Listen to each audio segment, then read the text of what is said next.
See from the annexure, which is annexure 3, we hope this exercise is the one that will unlock the county resources. So, Auditor, let's keep this issue in view and see how it plays out in the subsequent financial years on ROR. Senator Wambua. You see, Chair, maybe the governor would have wanted to share. I don't know whether he would want to share that experience with us if he has it. Because you would notice that this is an issue that runs across all the counties since the times of the county councils.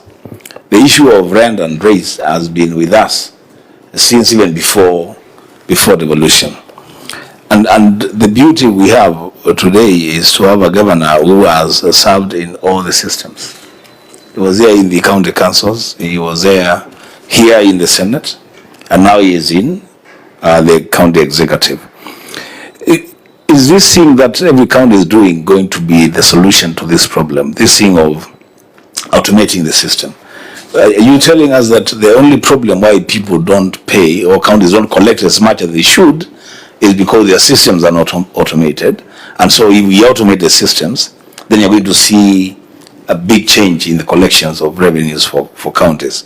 I see that has become even a revenue stream for media houses, where at the end of every financial year, every media house is running to county governments for advertisement on waivers for rents and rates. What would be the solution to this issue? Okay, thank you, Chair, for that. Solution for that will be three-pronged in my humble view.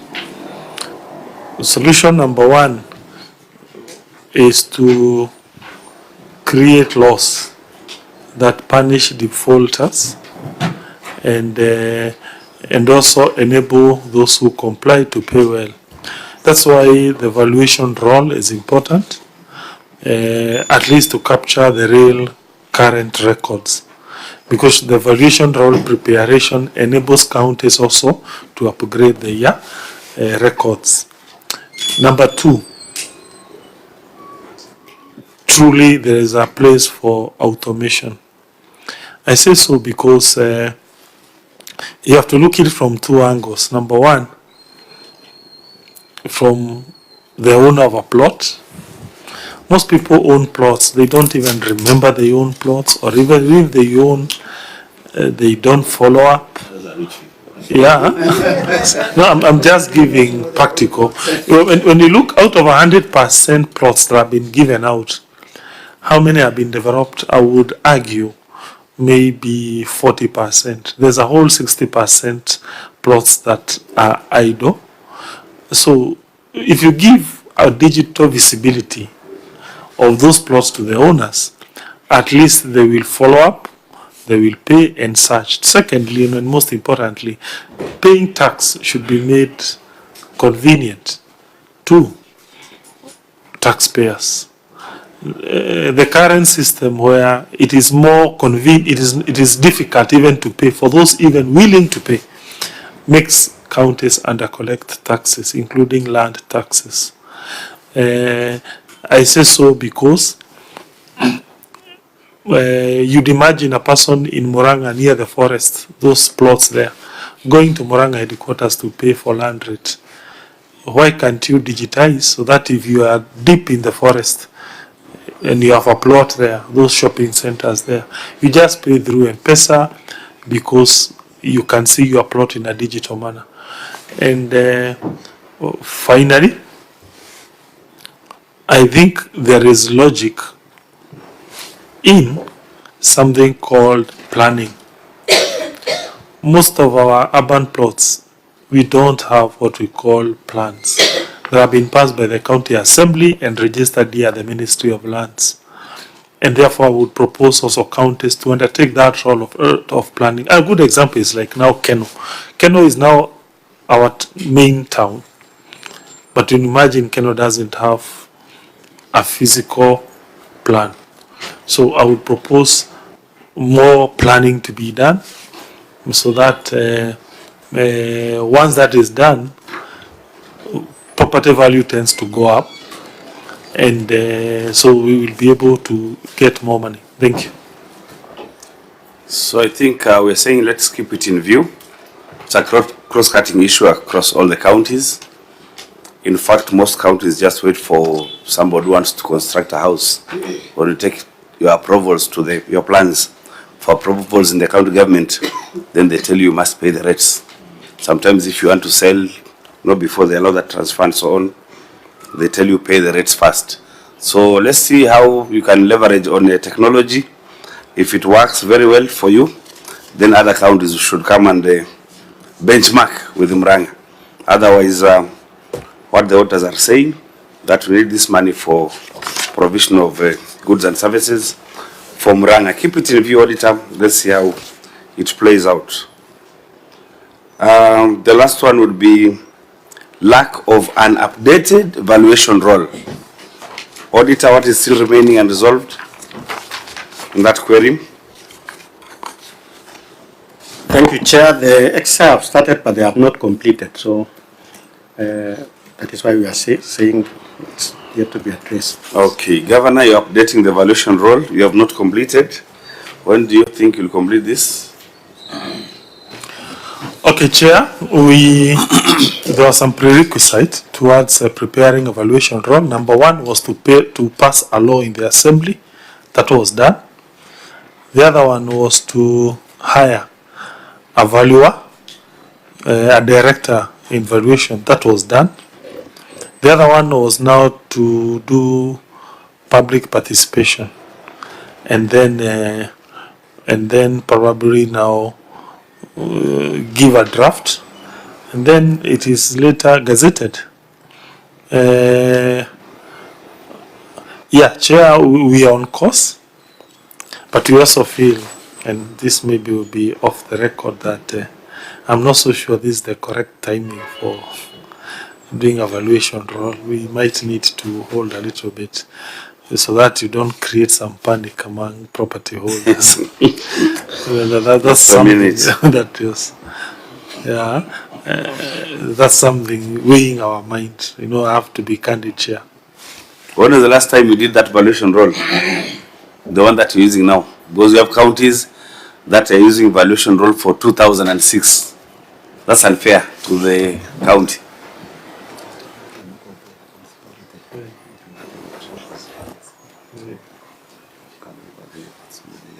So many years ago, Chair. So many years ago. And you are right, by the way. I think on this one, Murang'a and several other counties, they undercollect. They greatly undercollect because of lack of that document. And I also agree with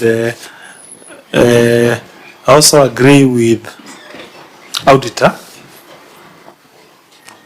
You see, Chair, when you look at all types of taxes, if there's a tax that governments, whether national or counties, we need to collect more, is this one. Why? Because this is a tax for those people who are able, people with money. And taxation being ought to be progressive, Chair. I agree that we need to taxation being progressive, and also values of land always on an upward trajectory. I agree, Chair, this is an area that is under collected.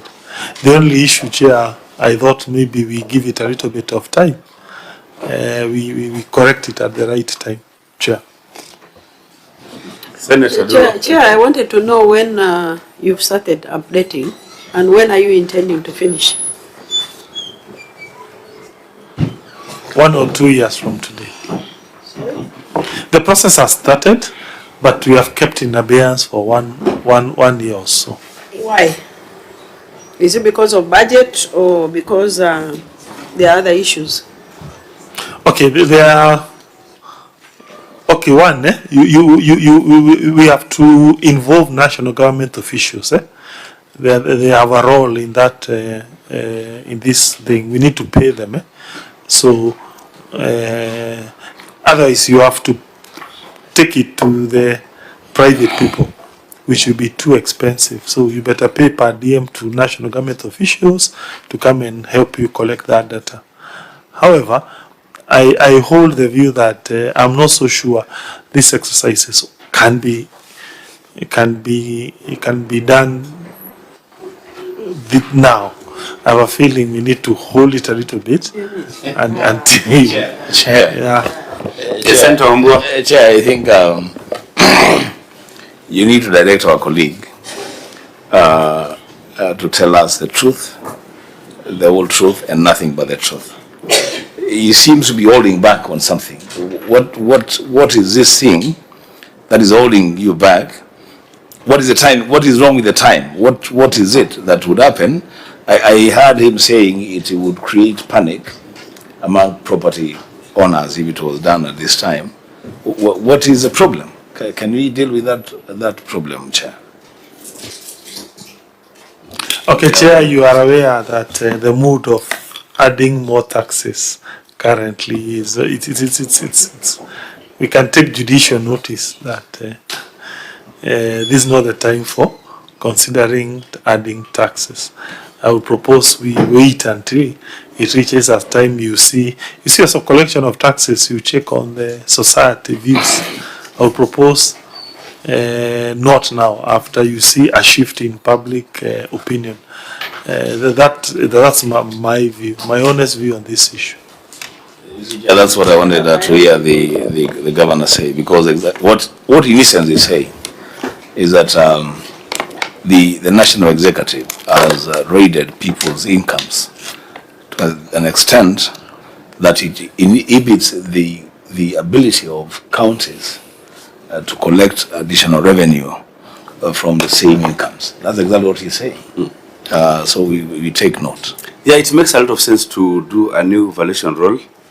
You know, after devolution, properties went up, land went up because of a lot of money going to counties. So there was a lot of increase in the value of taxes. So we need to do a roll. Like in my county, I really quarreled with my people because the last one was done in 2006, before devolution. After man was taken to the counties, everybody was going for the prime plots, and so price went up. So there is a lot of reason to do that valuation, so that if you are collecting money 2%, maybe per plot, if the value goes up, then definitely we'll collect more money. That's what the auditor is asking. And so if we don't know when the process will end, this query will not go. It would still remain. And I think auditor, let's keep this in view. The governor has indicated that they've hired a valuer. No, how much? I think, Chair, he said it's not a priority for us until after 2 years. Unless I've heard something different. Yeah, and we are saying that that is not proper, Governor. Just give us the timelines. 2 years is too much time, unless you are saying you don't have the money to do the valuation. Because again, valuation is a very expensive exercise. We were talking one time when I was with you in 2020. Nyeri was saying that for them to do valuation, they required 500 million. That's quite a huge amount of money for budgets in our counties, unless maybe the national government helps us with finances. So what are the challenges? Because we want us to go on record, having assisted Murang'a people to collect more money. What are the timelines? You've hired a valuer, how much are you paying that person? What will you do? Public participation. We want to get an inkling of exactly what you're doing and the timelines, so that we can be comfortable as the Senate. Okay, Chair, in terms of the cost, for us, it's cheap. We had found a reasonable and a legal way to do it, which is the engaging national government officials, because they only just require per diem. And we really want to thank them. We had some other engagements with them. They have done other roles which, if we had given out to private sector, they would have been too expensive. Like they did surveying of a land called Del Monte for about 4 million. So for this one, if I remember well, Chair, the invoice they gave us, I think was little money. I think not more than 7 million or so. So we had gotten away by circumventing private consultants. However, Chair, the only problem, and as Senator said, is the issue of public anti-tax view, which is currently in society. I also feel there are some things we are doing in urban areas. We are putting some cabros, some tamaking in almost all our shopping centers. We hope by the time now we shall tell them, okay, we have done this. Now we will give you a new valuation roll. The level of social acceptability will have been gone up because they will see, it makes sense for them to pay a little bit more. That's the whole logic, Chair. Thank you. Give us 1 or 2 years. That's what we are asking. Let's say 1 or 2 years. Thank you, Chair. Yes, Senator Newt. Chair, allow me to support the governor on this. I don't think it's the right time to make the people of Murang'a pay more. Although Senator Dulo says that Murang'a must be a very rich county, but then we must have a balance, Chair, because we do not want, and as the governor has rightly put it, we do not want to subject our people to more taxes in terms of land rates, Chair. So I think it's important that we allow people to maybe digest the projects, understand and digest the projects and the impact that the projects the county government is doing to improve the business environment where these, especially plot owners, operate their businesses. And then, Chair, you know what the governor does not want to tell you, and the incoming governor of Kitui should know that even biblically, nobody wanted to see a tax collector. The governor is just saying, in short, that he doesn't want the label of tax collector, enhanced, especially because he will be defending his seat. But for me, speaking for the people of Murang'a, just a minute. So, Chair, I support the governor on this. Let's give the people of Murang'a some time. 2 years is not too long, Chair. So that then this evaluation can be done and maybe land rates adjusted at such a time, Chair. You know, I don't agree completely with you. For me, I have a different way of looking at it. Let us have the correct values of the land. Let's do the valuation roll. But if you are charging 4% and you don't want people to pay more, you can bring down the percentage you're charging. But let us know the actual value for the land. Then if you want them to pay less or the equivalent amount, you can bring down the percentage you're charging. It is something that is in the finance bill, isn't it? You don't need the national government to do any law. You do it in the finance bill. So I think let's get the value for the land, then reduce the percentage. When that right time comes, then you can adjust the percentage. Yeah, but let's do the valuation. When there's that opportunity to do it, let's do it now and adjust the percentages downwards. That's my feeling. So you're saying let's give you time, but this audit query will remain until such a time when that valuation roll is complete. I think we don't need to belabor. I wanted to ask a question. Just go on record first. Cherargei member. Before you go on, there's another person who just came in, the ESCC. Please also go on record. He just came in after we started. Patricia Chebet, liaison from the Ethics and Anti-Corruption Commission. Thank you. Senator Momo can go. Cherargei can go on. So maybe, Governor, who is this who signed on behalf of Jody Mbaro? The responses on management. Thank you, Chair. Director, Mr. Gakaho. Who is he? He is the director. Is he the designated receiver of revenue? Yeah, the chief officer is on leave. She is on leave. No, but who is he? Who is that? Is he receiver of? Who is the receiver of revenue? Chief Officer Judy Baru, who is currently on leave, on an extended leave. So director, what is his role? The one who signed these management responses on behalf? He's the one now discharging the roles that were being discharged by Judy, who is currently on leave. Is there any proof to show that he was working on behalf of or acting on behalf of Judy? We can provide, Chair. That's very interesting. You are a lawyer, Governor. You should know better about administration. I find this is careless. Thank you, Chair. I yield. Okay, because that closed that chapter on ROR, we can go to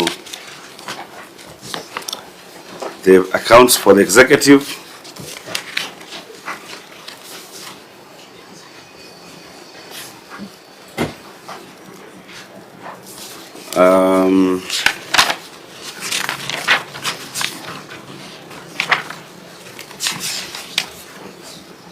Variance between statements of receipts. Auditor number 1, variance between the statement of receipts and payments in IFMIS.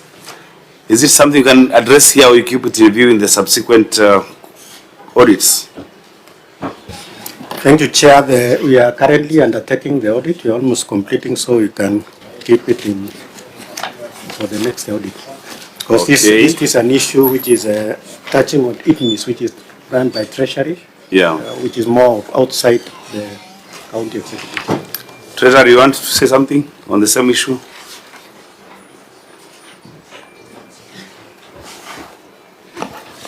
Chair, I tend to think even the county itself are saying that they have contacted Treasury, they are doing the training. So I tend to think we should wait and see how that training will work on the county. Very well. You can leave it out. Auditor, we can look at unreconciled pending bills.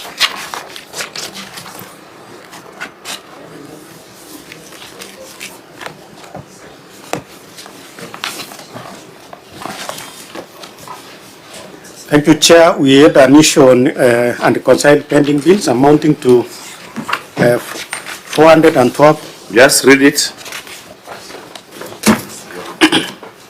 The financial statement reflects pending bills totaling 1,342,502,610, which includes 412,257,670 pending accounts payables. However, available records reveal Kenya shillings 397,460,619. Hence, there was a variance of 14,797,051. Governor, point us to your responses. Where are they? Thank you, Chair. I think the responses in that single document shared with the members. Okay. That one. It's reading the certificate, the question, the query. Yes. I think the OAG didn't finish. Can you finish? Reading the query. Yeah. OAG, did you finish reading the query? Let me see. Oh, you didn't finish reading the query, please. Just finish it up. Father? Thank you, Chair. Further, it was also noted that Annex 2 and Annex 3 to the financial statements did not disclose detailed analysis of individual pending bills as prescribed by reporting template issued by the Public Sector Accountants Standard Board. Thank you, Chair. Yes, Governor. Thank you, Chair. The actual figures. Senator. The OAG didn't finish reading the question because the last part says in the circumstances. Oh no. The validity and accuracy and completeness of the... Senator Cherargei. It's okay. We can still manage without that part. No, but Chair, it is not complete because the query does listen to the final part amounting to Kenya shillings 1,342,502,610 could not be confirmed. Yes. So the query is the confirmation of that amount. So it's good he finishes so that when the governor answers, it is easy for us to follow. You come with a lot of energy, Senator. Senator Cherargei. Okay, let's see, Governor. Let's get the response. Exact response. Chair, the actual There's a book figures. like this, just pick it here, on page 3. Yes. Page 3. Yes, Governor, just go ahead. Let's wait for the Senator Murang'a to first of all get to the page. Page 3.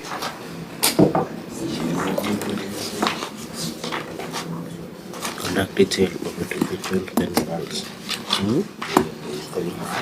Yeah. Yes, I'm there, Chair. I'm there. Thank you. Governor, go ahead. Thank you, Chair. The actual figures of pending accounts payable balance are 412,257,670, 412,257,670 shillings as per the attached list relating to unpaid suppliers and pending staff payables of Kenya shillings 930,244,940 shillings. But the current status of the query at the end of that document is the county executive has identified the training needs and the skill gaps of staff serving in the finance department and has requested the National Treasury to train its staff. The county executive has engaged the National Treasury in IFMI's cleaning and capacity building of the finance department. This is evidenced by attached correspondences to the National Treasury. The county executive staff have attended various trainings on accrual basis of accounting conducted by PSASB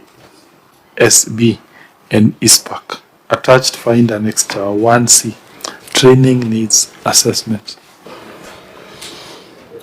Audit out is still outstanding in that query. Thank you, Chair. The issue was we were querying the unreconciled. Just project a bit. Thank you, Chair. We were querying the issue of unreconciled pending bills amounts. So, but when the committee sat, of course, they came up with remedial actions, including the training and so forth, and I think that is what the county is responding. Yes. Do you think that is a question of capacity and so as an administrative action, training is okay? Or do you think you need further consideration? Yes, one of the key remedial action is, of course, training for the that capacity, and including also the technical aspect in terms of the ITMIS. But the issue, according to our observation, was that unreconciled amount. That variance? Yes. Has that variance been explained now? It was not explained then. Has it been explained now? That variance of 14,797,051. Thank you, Chair. They are provided annexures, but in terms of now and reconcile, it has not been addressed. But we are saying, since we are having an ongoing audit, maybe you can be able to check whether they have done what is. They can be able to explain now. But as we speak, the thing is still pending. It is something you can keep in view. Chair? Yes, Senator Chiragi. But the status implementation of our committee was that the management provided of pending bills but did not conduct a detailed analysis of individual pending bills. So where is this? They're supposed to do what? They were supposed to. They provided a list of pending but did not conduct a detailed analysis of individual pending bills. They just gave a clip. It's our recommendation. I'm following on committee observation. It's not here. It is Have here. you looked at annex? Yeah. Have we looked at that annex, Chair? Annex 1. Annex 1. What do you want? But this one is on training needs assessment. I'm talking about the individual pending bills. Yes. The analysis, where is the analysis of individual pending bills? This one is just on a training needs assessment. Yes, Governor. Where is the analysis on the pending bills? And it is not in your financial statements. And then number 2, Chair, so that he can answer too, Yes. is these staff payables of 930,244,940. What does it comprise of? Have you Governor, broken down the staff payables? and Okay, tell Chief. us what is the reason? Then the earlier one was, because I can see you are consulting, is on the detailed analysis of individual pending bills, because it's not in your financial statements. Okay, Chair, this big booklet contains all individual pending bills and the plans for payments. Is it in total? This one, the entire of it? This is 30 million? That is Yes, total. Chair. How much have you paid? So, Chair, page 3 of the document, the round list.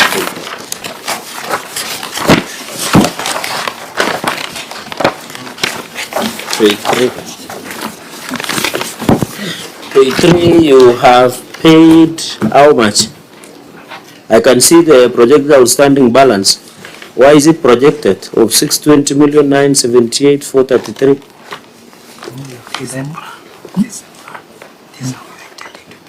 Of total 1.9 billion. How much was it? Why are you reading that? It's wonderful. Okay. Looks like Murang'a has a lot of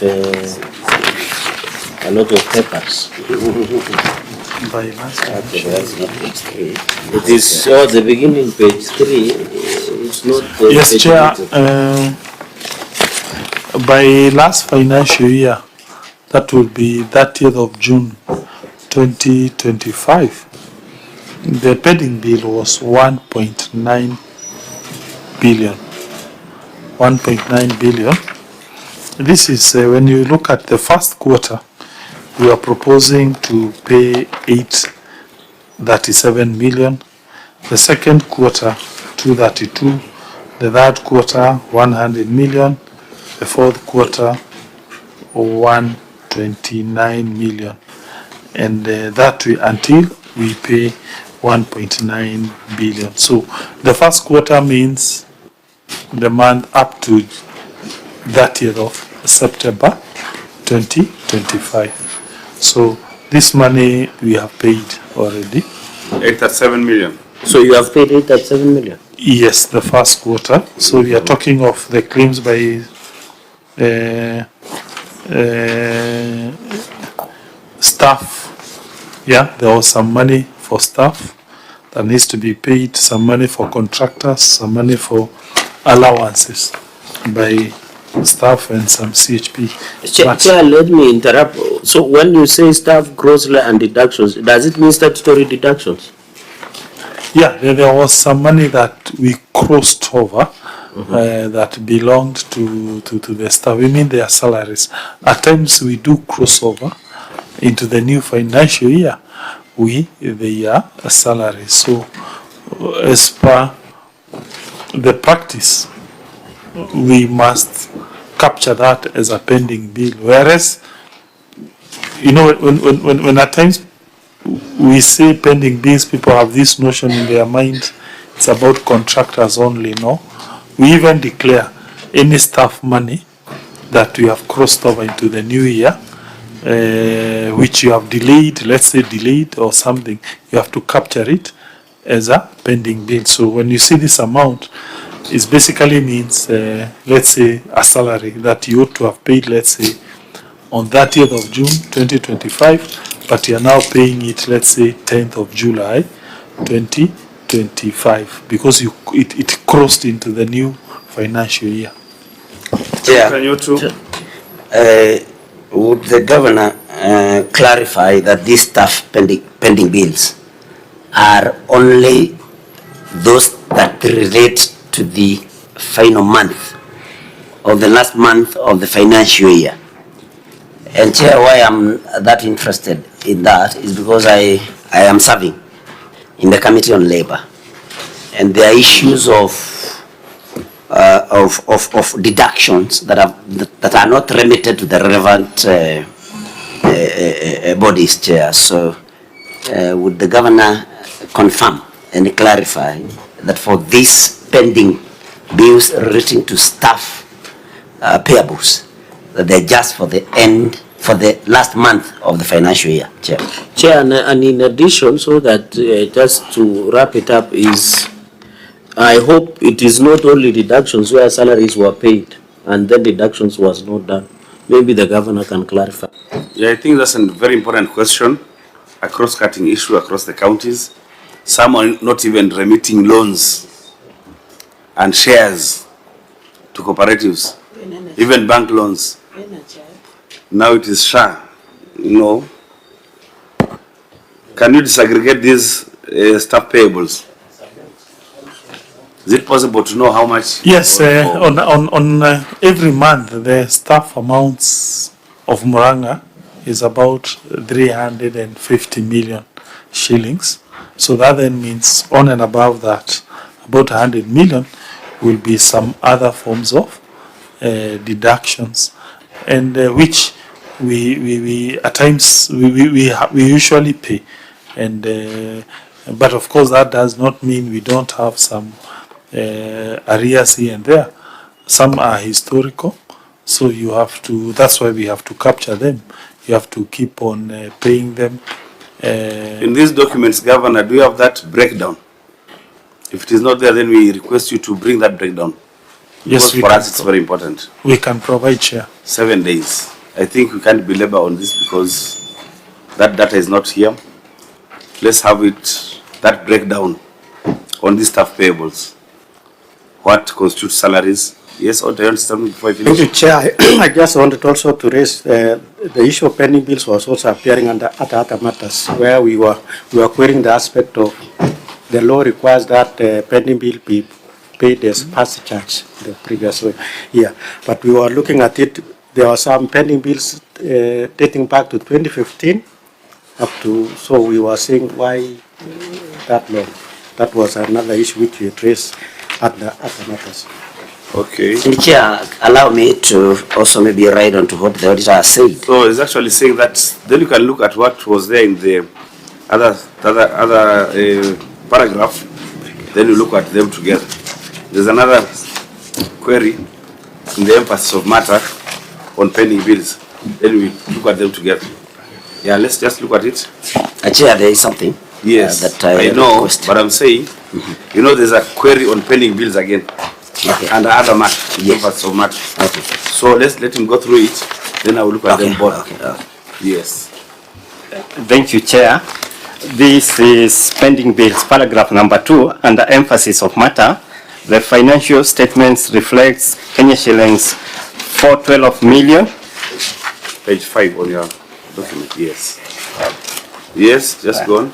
The financial statements reflect Kenya shillings 412, 257, 670, and Kenya shillings 930 million, 244, 940 in respect to pending bills, both totaling to Kenya shillings 1 billion, 342, 502, 610 as at 30th June 2024, as disclosed in other important disclosures, notes 1 and 2, and as also disclosed in annexes 2 and 3. The amount includes Kenya shillings 448 million, 144, 408 in respect to pending bills from the previous years dating back to the financial year 2015-2016.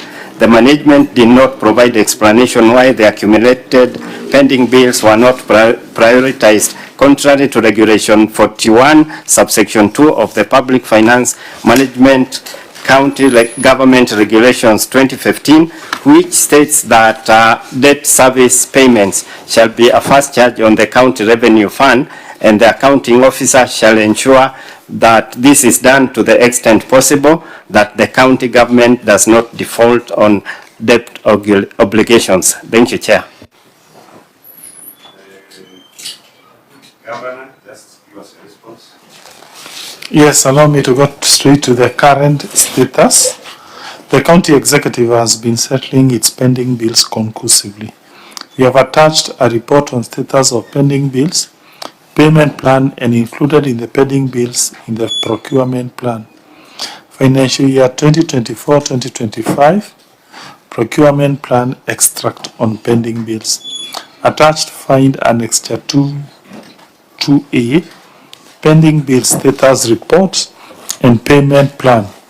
2B, extract of the financial year 2024-2025 procurement plan.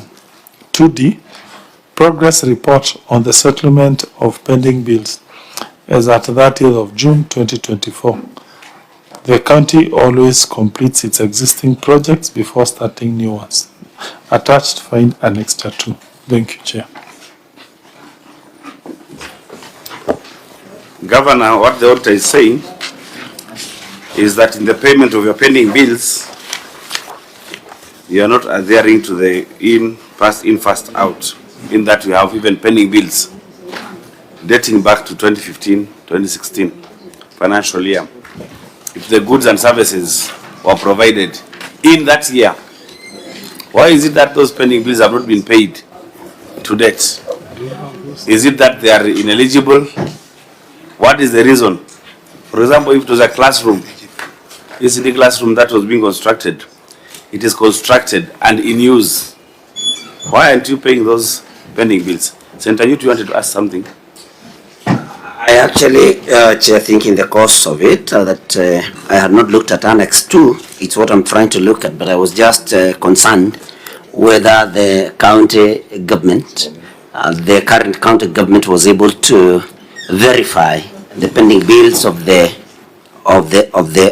predecessors. But I think, Chair, I think this is answered in Annex 2, which is what I'm trying to go through.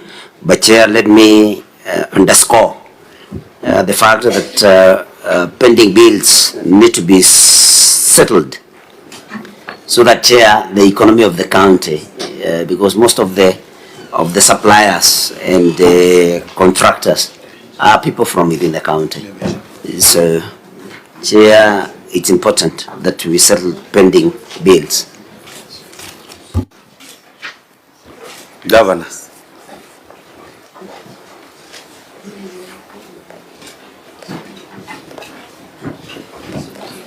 Yes, Chair. Question the auditors are asking is that they are pending bills dating back to 2015-2016. You have that plan to pay, but are you prioritizing them? That is basically the query. Yes, Chair, we have been paying and we have been given priority to the old debts. And Chair, we can be able to bring evidence of payments of verified pending bills that were incurred prior to us coming into office. And we can be able to show that which were deemed as. When did you carry out the verification of the pending bills? If you did, do you have a report? That's what your senator is asking. Senator Newt. Yes, Chair, we do have a report. We did it within 3 months when we came into office. That would be the month of October, November, December. And we have a report that shows what went through, what was deemed ineligible. Is it attached here? We can provide within 7 days, Chair, and the minutes and the appointment, even the procedure of appointment of the committee. And we show to what extent we have gone towards paying those old debts that were deemed payable, Chair. Thank you. And auditor, these statements are supposed to have a schedule of pending bills. I can't see them. Have you put all of them or you remove some parts? Clerk. I can't see the schedule of pending bills in these certificates. Do you have them? Yeah, this is what we raised in the earlier observation, that further, it was also noted that Annex 2 and 3 to the financial statements did not disclose the detailed analysis. We raised this in the issue. Oh, that's what you mean by detailed analysis? Yes, yes, yeah. Yeah, so Governor, your statements did not provide a detailed analysis of the pending bills. That's why I'm not very able to really follow. And the print that is here is too small. I think I'm getting old. I can't read. I can't read what is happening. Yes, you certainly are getting old, Chair, like everybody else here. So, Governor, when you are paying the pending bills, do you follow that first in, first out? Can you demonstrate that? Chair, we do, and we can provide evidence. Auditor, how do we? But there was a question. The pending bills for way back 2015. What is the problem? I asked that same question right now. Yes, and they said that they are trying to pay. I think you're talking about this. 2015. Yes, and they said they have a document they'll provide within 7 days. Governor, give us the report of. You have the report of the. Okay. Yes, that was the response he gave. So this one we are seeing. So that means by next year you would have cleared your work plan as far as pending is concerned. Is that the position now? Yes, Chair, maybe if you don't mind, Yes. I can draw your attention to Annexure 2D. Yeah, that's what I wanted to ask. Annexure 2D Yeah. of this document. First, Governor, you have said plan pending bills. I'm happy you are using the word plan. Then you have said pending bills, tarehe 6 November 2024. And then this one of 2B. Okay, 2B we are there. But it's not legible, Chair, unless you can see. No, me I can't. No. Because I can see on the weapon new document. Yeah, it's important that we ask whoever prepares these documents to do a larger font next time. Yeah, and paginate, because I also I can hardly see, I mean, read No, the maybe figures. we can just go to the first page that shows the summary. Which where- one? 2D, just where we have put B or D? D for for donkey. donkey.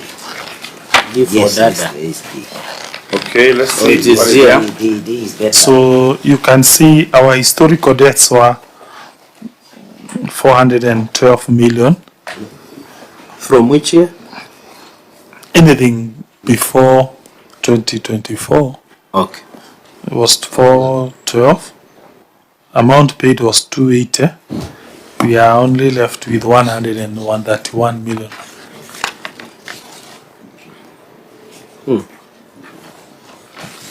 But I can see most of them are recent. 2022, 2020, Chair. Maybe, Chair, we can go to page 4. Page 4. If you go to page 4, in the middle, you'll see these 2021 amounts, avocado seedlings. The first column was the amount, the second amount is when it was paid, the last one, the outstanding balance. You can see there is no, it reads everything has been paid for 2021. Chair, I think I'm getting mixed up, Chair. So because when the governor says that... Page 4, which one? Or, just a minute, Senator Cherargei, please.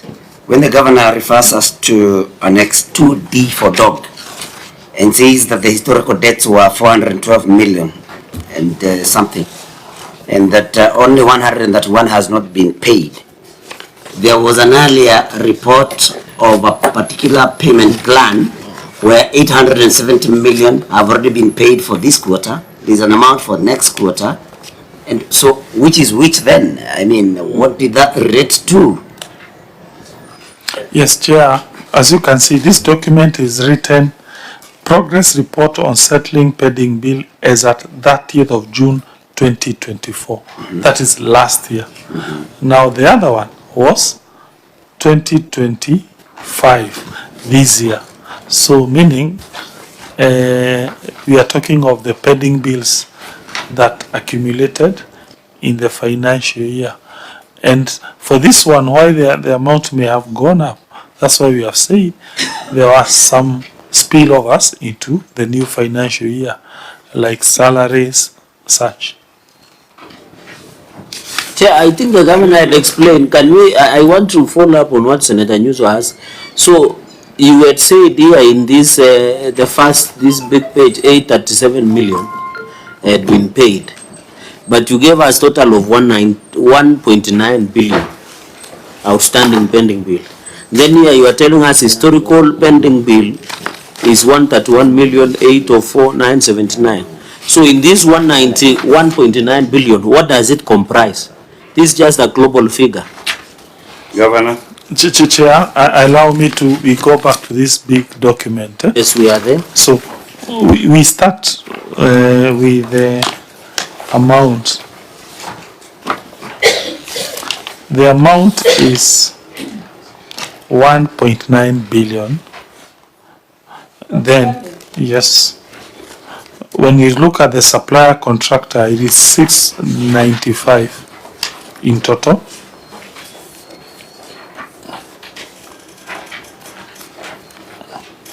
Then when you come to salaries, anything concerning salaries and whatever gratuity, it is 1.1 billion. Staff allowances, they are 30 million. So that comes to 1.9 billion. Why is it that the staff, we declared huge amounts for staff? It is purely because of the crossing over. You know, you have to declare what we crossed over with some salaries. But when you come to the actual contractors, this is the amount. The contractors are 695. So the point is, for contractors, the amount was little, and that's why you can see the contractors was little. The contractor amount was not a lot. Yeah, but still we need to do a better job here. We need to give an aging analysis of these pending bills, because we don't know the ones that were incurred in 2023-24, 22-23. We cannot make the long and short of this. We don't know where the 695 million was incurred.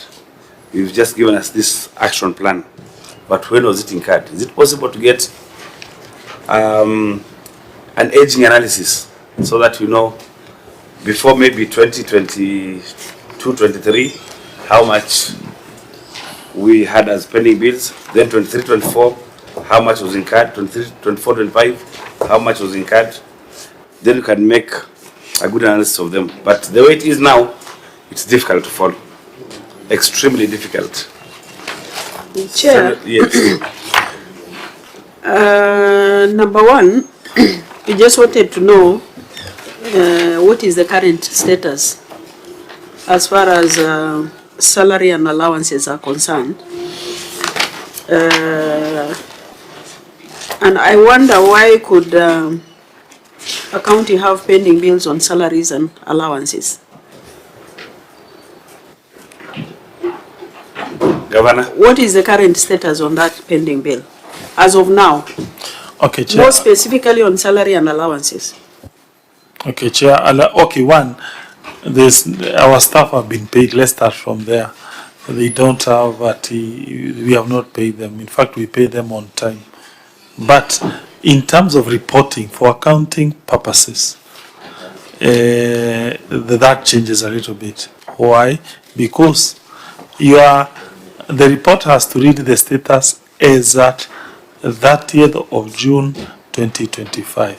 So if by that time you have not paid salaries, let's say you pay in the month of July 10th or July 5th, you have to declare that in your books that it is a pending bill. So the point is that high declaration of salaries, it means they were not settled or paid as at 30th of June. The current status, the second question. The second question on status, we have paid. We are, in terms of employees, they themselves, we have paid, but we have, there's 1 month that tends to roll over. Allow me maybe to give Bwana Gesheha to explain further how that works. Thank you, Mr. Chairman. Yes, when we rolled over from the last financial year into this financial year, you realize that we have a spillover. Every month of June, it spills over to the next financial year because of budgetary constraints. Unless we will be able to budget for 13 months, which is impossible because of the ratios, the budget ratios. So when we rolled the chair, Senator you know, Governor has hold on that issue of rollover, close over, which we have understood. I think what Senator Dulo is asking through the chair is what is the current status. We have understood the principle why the pending bill is as of today. Okay, I think the question is for on this component, we have paid. So what is the pending bill as of today in Murang'a County Executive?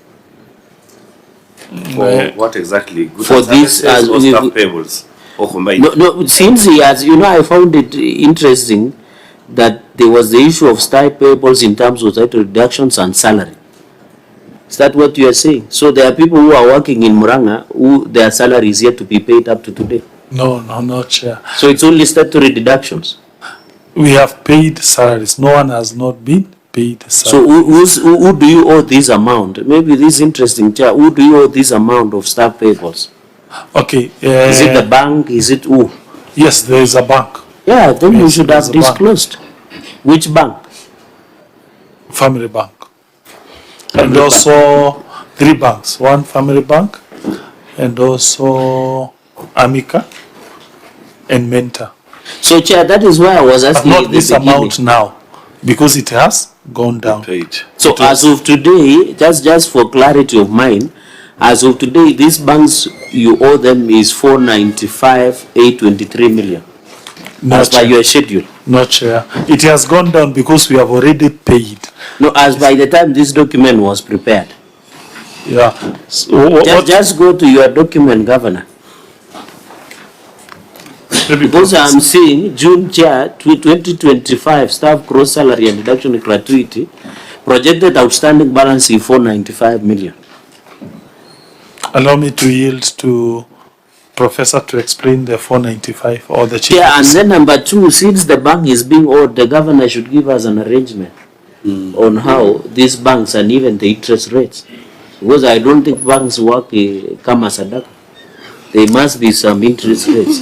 That is why Chair asked in the beginning, what was the status of this? So, Governor, through the Chair, as your CC explains, you should give us the arrangement that you have done with the banks. And maybe as Professor answers, how do these staff payables come about? You said one way is because then you're not able to plan for 13 months, and therefore the salary for June would be paid in July, and so that salary would cross over as staff payable. The other one is for maybe loans. When you, I've had this explanation from most counties, that when you borrow from the bank to pay, because of late disbursement, you borrow net, excluding all the deductions, statutory deductions. But finally, the Treasury releases all the money. What constrains you not to pay the statutory deductions at that time? And then they exist as pending bills for years. What happens? What is the problem? Professor? Yeah, thank you, Chair. Maybe I can explain in terms of the 495 million that is owing at the moment. As the governor has said, this amount has definitely gone down because we've been paying, but the bulk of it comes from, in 1 month, we usually pay around 350 million for salaries. So when we roll over in June and we are able to borrow from the bank, instead of using what we are getting from the exchequer, that borrowing from the bank comes to around 350 Yeah, so you can see the bulk of this money, 495, it's actually that 350 million. But as we move forward, once we are able to adjust our spending, we are still going to be able to pay that from the exchequer releases that we are getting, where we get 350, we pay, and then we are able to slow down on some other expenditure. For instance, like development expenditure, we are able to slow down on those ones so that we can absorb the 1 month that we're not able to pay. So the figure is just high because of that 1 month, which comes to around 350 million. So confusing. Yeah. Yes, allow me maybe also to allow Gisheha to build up on that. Let Senator Irungu ask, then Gisheha would go. Yes. It's okay. Senator, you know is also You know, Senator. in Murang'a we say that as long as a child grows, the name does not matter. If you look at your, what do you call this? They have referred to me as John Nyutu. I'm actually not John, but I don't care because I'm still growing. Chair, I'm yet to understand. If you look at that same page, the pending bills as at 30th June 2025 totaled to 1.195 billion. And the explanation that keeps coming over, Chair, is that it's because of the spillover to the next financial year. So exactly where does this 1.1, how do you explain this 1.195 billion? And I'm referring to just staff, salary deductions and gratuity. Exactly how do we end up, if we are paying 350 million in salaries, Professor, every month, how do we come to this 1.195 billion as spending bills relating to staff payables? Senator Dulo, you want to ask? No, Chair. Yes. If I heard the governor very well, he said we don't owe staff any outstanding salary.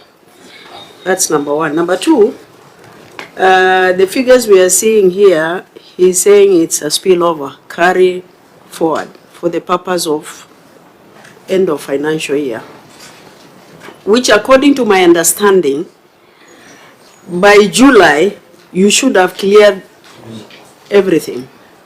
And that is why I had asked, what is the current status as far as salaries and allowances are concerned? And of course, you might not have cleared the contractors and other people. So you are actually confusing us because there is no proper explanation. If salary for 1 month is 350 million and the figures of pending bills is 1.195, so that is not for 1 month. Yeah, maybe it's more than a month. I can explain that on Chair. Governor? Through the governor. I can explain that. As the governor had said, we were also dealing with some historical deductions that were not done by the previous government, and that's why you see that figure is a bit high than. It is not explained in this document. Exactly. Yeah. So the historical debts. Yeah, from the before so that we don't lose that. So what did you do about that? You know it's criminal to deduct but not pay. So Governor, what did you do about it? Because Chair is saying he deducted, but no remit. It's a criminal offense. That's why so and you ask a very important question, you are borrowing in net, so we want to know the interest. I think those are the key issues. And also, even when there is delay in month of July, the National Treasury allows you to ensure you offset any other rollover from the previous financial year. So Chair, if the governor can answer the three, then we will be home and dry. Yes, Chair. Yes, I think allow me to break down the question that I've been asked. This 1.195 entails what? So he is right. 350 million is salaries, right? Then on and above that, we have money owing to other institutions. That includes CPF, lab trust. Yeah, amount by LAPTRA, CPF combined comes to almost 600, 700, 800 million. It's a huge amount. What are we doing about it? Chair, we have written, we had first an informal engagement with them personally. We met the CEOs of the two institutions. We told them, now look, this amount you're asking, you want us now to take exchequer, we pay you this amount.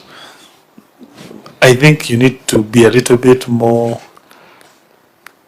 open to new ideas. So we gave them a proposition which they agreed informally. We told them we can do a debt swap.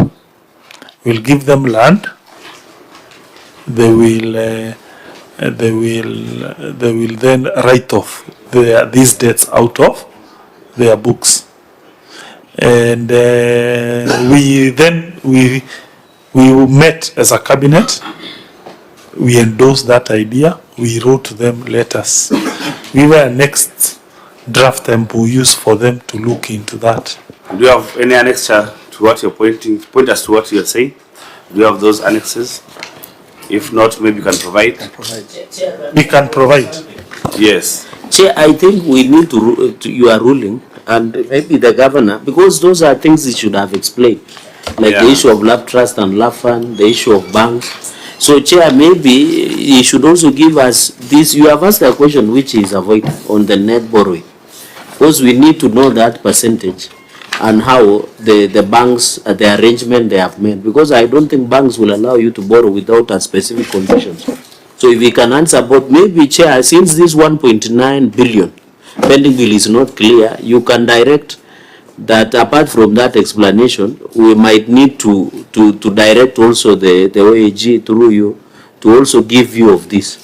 Because that clarity has been moving from salaries, staff payables, to bank borrowing, to also the contractors and many others, and even claims, including allowances. Because in that year, Chair, if you look at the certificate, they have also queried the issue of imprest. So I suspect it could be part of what we are calling staff claims and even allowances. So, Chair, I think there is more than miss there. You need to. You know, Governor Kangata sat in this committee and we used to drink from his wisdom in this committee and in the Senate, being a majority whip. But he whipped me when he came to this committee. So, Governor, you understand these things. Why I'm crying that we should have an aging analysis. We need to know for CPF how much was inherited from the former local authorities. How much was it and what we are doing about it in terms of correspondences with CPF. What agreements do you have around that? How much are you going to pay maybe per month once you get your exchequer release? There is interest to CPF. So have you negotiated so that they drop that interest? Other counties have done that, and I know because you have a very good experience, and you know Murang'a is doing very well. Murang'a, I think, is one of the counties that we quote every day when we're in this committee and outside there, as a county where devolution is working. So some of these things, and I know you got a lot of experience from this committee, we need to know exactly how much is owed by the contractors and the staff, and why the staff should not be paid. If it is rollover of salaries, how much is it? 350 million. But Treasury finally gives that money. So if you are borrowing to pay, and the year is over, and all the money has been released by the Treasury, why do we still owe employees money? And how do you expect to pay CPF for the current deductions? Maybe leaving the historical money, like the ones by the local authorities, which then you are saying you can do some swap. That is the explanation that we want in this committee, so that then you can be comfortable. There is an attempt to make sure that the staff, a gratuity is paid, and when they retire, they'll get their gratuity. We want to be comfortable as defenders of devolution. So, where is this 1.195 58963 63.52 coming from? Are you able to break it down if you gave it time? Like 1 week. 1 week, you break it down for us. So that the auditors can get view of it. And all of us also ask, we can also get view of it. Is it possible to do that? Yes, Chair, we will do that item by item. We come to suppliers, contract this 695, how much has been paid so far, how much is outstanding. We come to this 1.1, how much has been paid so far, How much has been accumulated per year? Per year. What is the proposal we have sent to CPF and Lab Trust and also even NSSF. We have written to the 3 institutions. Then we come to the staff claims and CHPs. How much is outstanding? How much has been paid? In 1 week, we can come up with that. Members, do you think we need to follow through this, or we have done adequate justice to it? Chair, my proposal is that let the OAG keep in view and the governor can give what he is proposing, then we do analysis on it. Since this is something, since they are appearing in January, they are February, on the financial year 2024-2025, we can keep in view because I know it will come as other matters. And that is the type of explanation that we want. Please disaggregate these pending bills. Let's know what was incurred when as a pending bill and how much you've paid so far. I think we don't need to belabor this issue. Governor, you are a very experienced hand, having learned from this Senate. Some of us really adore you, and maybe also get in touch with the officers as you're preparing this so that you can also guide them. Auditor, the next paragraph is? Thank you, Chair. The next paragraph is on budgetary control and performance. That is an accounting issue. Do you think we can resolve it here? No, this is a common. Yeah, it's a generic issue. We can leave it so that you keep it in view in the subsequent audit, in the ongoing audit. Next one we want to look at is compensation of employees. Chair, the next issue is the common one also, that non-adherence to the loan. That one we don't need to look at it. Kenya is quite tribal.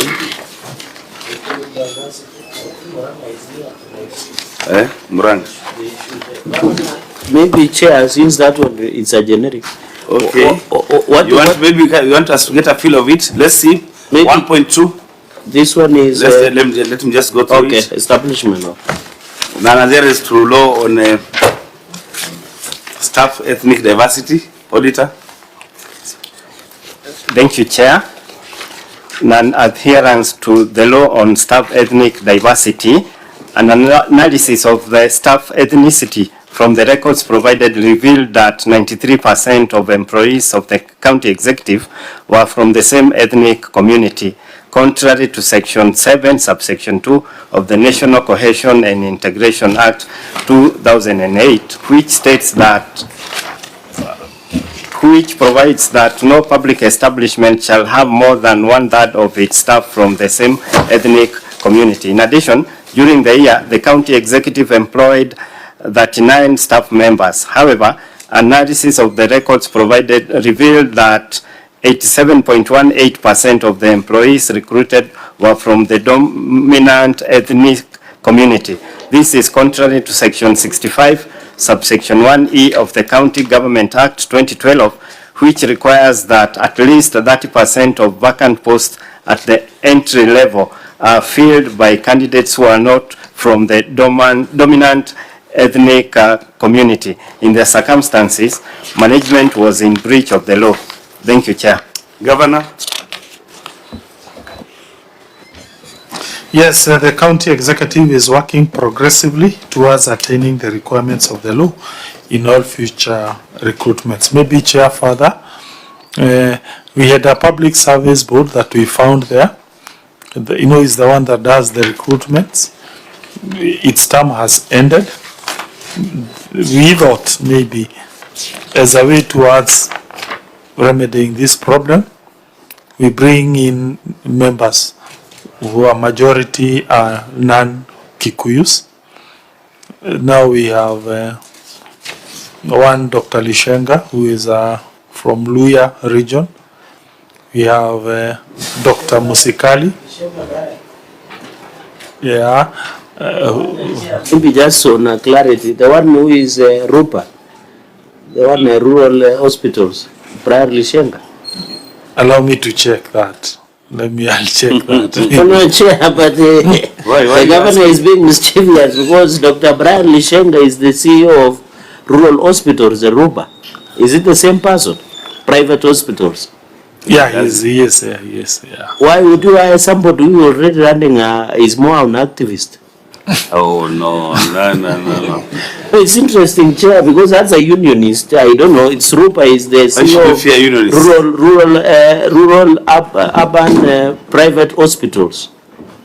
Why do you want to fear unionists? No, it's not fearing, but I'm asking this likely to conflict because he's representing interest of rural private hospitals.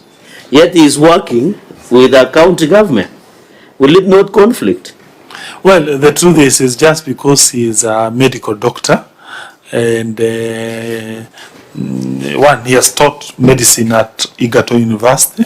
Through the chair, I'm not questioning credibility through the chair. My issue is we did pass the law on conflict of interest. Why? The other day. And there are some parameters under the law. Because my worry is that he's a champion of rural private hospitals. So how can you, is not, unless he has resigned, has he resigned? I don't know, but I don't see a conflict, Chair. It's a conflict of interest. That is why you cannot practice as an advocate and as a governor. That is what we pass in the law, Chair. You cannot practice as a teacher and as a senator. That's what the new law says. Who is your county attorney? Is he here or she is here? No, Chair. I will have to check, Chair. You know, Governor, I love you because you might be sued or you might be taken to court because you are making executive decisions. Okay, Chair. Can I request this? Can the governor report back if Dr. Brian Lishenga has resigned as the CEO of rural private hospitals to now take up responsibility in Murang'a County Executive, so that conflict is not there? And you know, is he the CEC for? No, the fact that he works, and that is why you are a teacher. You cannot continue teaching in Voi Girls and you are the senator. The law is very clear. Don't you think so, Governor? Okay, Chair. Can you go to court and you are a governor? Can you represent a client and you are a governor? As per the new law of conflict of interest. I will have to check, but I don't see anything that would bar me. Yeah. In fact, there have been some case law on that issue. We were with you, Chair, when Orengo, Senator Mogeni here used to represent the Senate. But the Senate, not clients. Even yours truly, my friend Cherargei, has represented clients. And I don't see anything that, as long as it is not. But before, Chair, before the signing of the new law of conflict of interest, you need to be conversant with it. Because I don't want you to finish your 2-term, then you are being frog-marched by some fellows who are overzealous. Tell Brian Lishenga to resign from CEO Rupa and join the government of Murang'a. Then you will be safe. I yield back, Chair. Governor, just go ahead and answer the query. Yes, we have Dr. Musikali, who is from the Kamba region. Dr. Musikali also is non-committed. So we hope with the two coming in from non-dominant, maybe when recruitments will be done, probably that might assuage this problem. The part that I want you to address is on this observation that we made as a committee, that out of 39 staff members, 34 of whom are from the dominant ethnic community, contrary to the law, give us the people who applied for the job. Let us see the ethnic diversity of the applicants. And then now we compare with the ones who got the job, the 34. Because your answer was that not many people apply. for jobs in Murang'a. But I think they do apply. As Secretary said, you are very near Nairobi. So I want to imagine many people applied. Can you give us that list of applicants, the shortlisted people, and the employed people? Yeah, and if they employ from while you are there, you can protest a bit that this is the law, why are you not following the law? So let's wait for that in 1 week. Give us that list, give us that information, so that we see how we can mitigate on this query. Auditor, the 1.4, 1.3, 1.4, that's generic.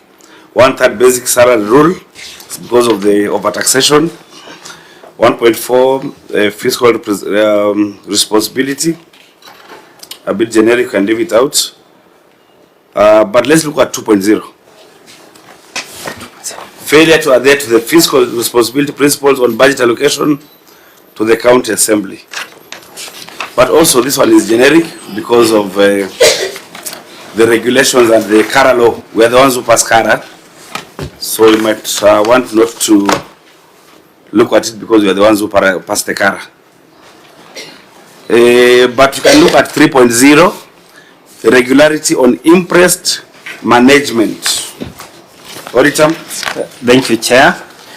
Paragraph 3.0, irregularity on interest management. The statement of assets and liabilities, and as disclosed under Note 14 to the financial statements, reflects Kenya shillings 2,794,575 in respect of outstanding interest and advances as at 30 June 2024.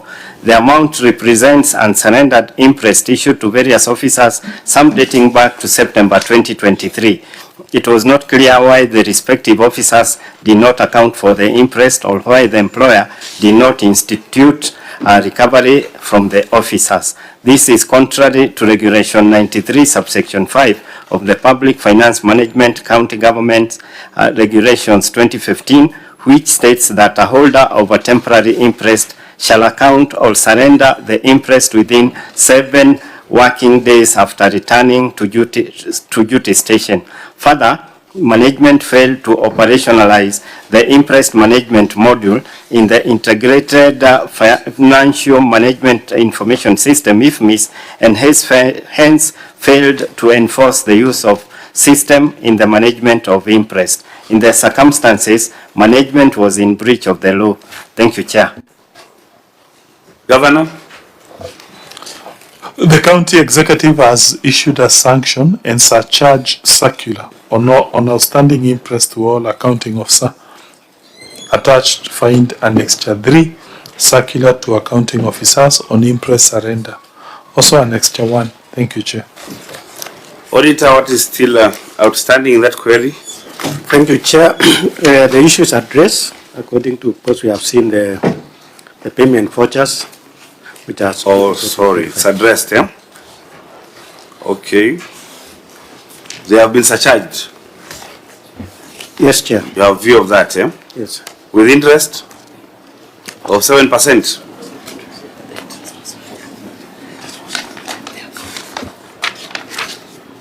Chair, they only accounted for the amount which was outstanding, so... What?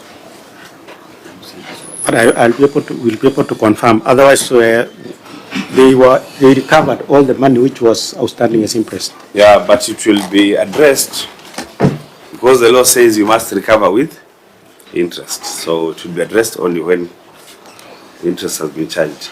Now, sorry, I'll take you back to query number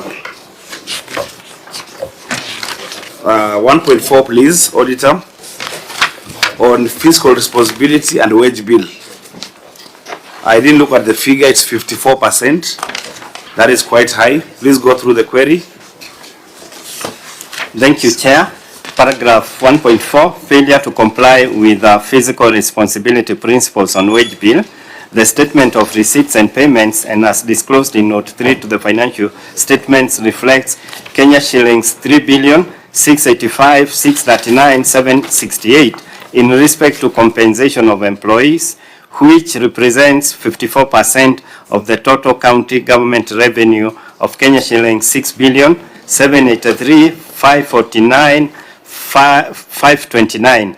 This is contrary to Regulation 25, subsection 1B of the Public Finance County Government Regulations 2015, which states that the county government's expenditure on wages and benefits for its public officers shall not exceed 35% of the county government's total revenue.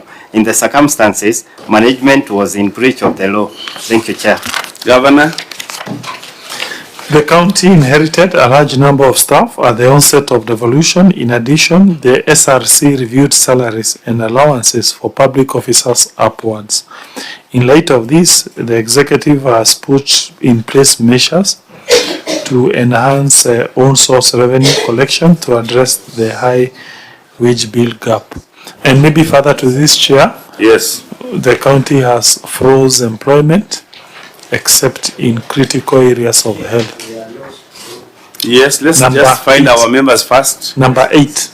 Let's find our members. Number 8 of this big document. It's on the blue document. And the response is on the end. Page 8.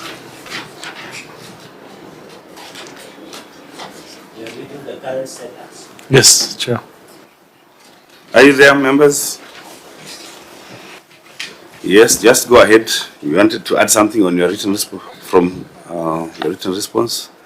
Yes, Chair. We have also frozen employment, except in critical areas of health, and to a small extent, ECD teachers, and also they also come as interns, except doctors who come under contract.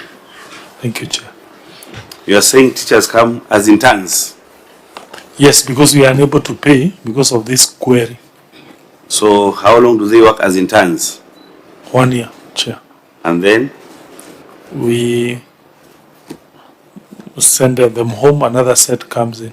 No. You are told by Senator Cherargei I've been a teacher for many years. Teachers mature like wine.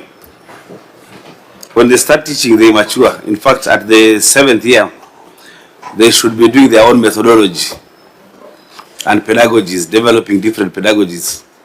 So when you send them home and bring others new ones, they will not mature. So we recommend that they are just employed on P and P, just like nurses and doctors. You can look at other ways like increasing on-source revenue. That's acceptable. But then again, you know, it's I don't know how you're doing it because you're saying you're not updating your valuation roll. So try to look for ways of increasing on-source revenue, and maybe for the people who retire, you don't replace them. Those could be better things. But employing interns doesn't work very well. Yes, Senator Newt. Yes, you remember we were with you, the chair, at the Education Committee, and we passed a bill that OECD teachers are supposed to be employed on permanent and pensionable basis. And because we passed that when I was chair of that committee, and Murang'a is my county, I think we would want to implore the governor to look at other ways of saving on the county wage bill, other than employing teachers on an intern basis. It's very important. And also, Chair, if you can remember, we said that we, going forward, we will recognize what we call individual teacher qualification, so that a degree holder is not paid the same with a diploma holder and a certificate holder. So, Chair, I think we want to emphasize that because this is a foundational stage of any learner, that I don't want to tell the governor what to do and what not to do, but as we feed our kids with uji, it's important that their teachers are also made comfortable, and that will be by following what we recommended, Chair, employing them on permanent and pensionable basis, and considering individual teacher qualification. It's very important, Chair, that we say. And even on the microeconomics, when you employ a teacher on P&B and has predictable income, they can take loans. When they take loans to construct, say, a house, the plumber, the mason, the carpenter, whom you are training at Murang'a Youth Service, they'll be able to get jobs. But when they're employed for 1 year and released, that income is not predictable, so they cannot take loans. We need people who can purchase the makorofia and so on, who can buy meat from the butcheries, who can buy from the markets, people who have purchasing power. It will come from the employed people in Murang'a, and some of them are teachers. Senator Chararige, you asked for the Chair, maybe just quick observation.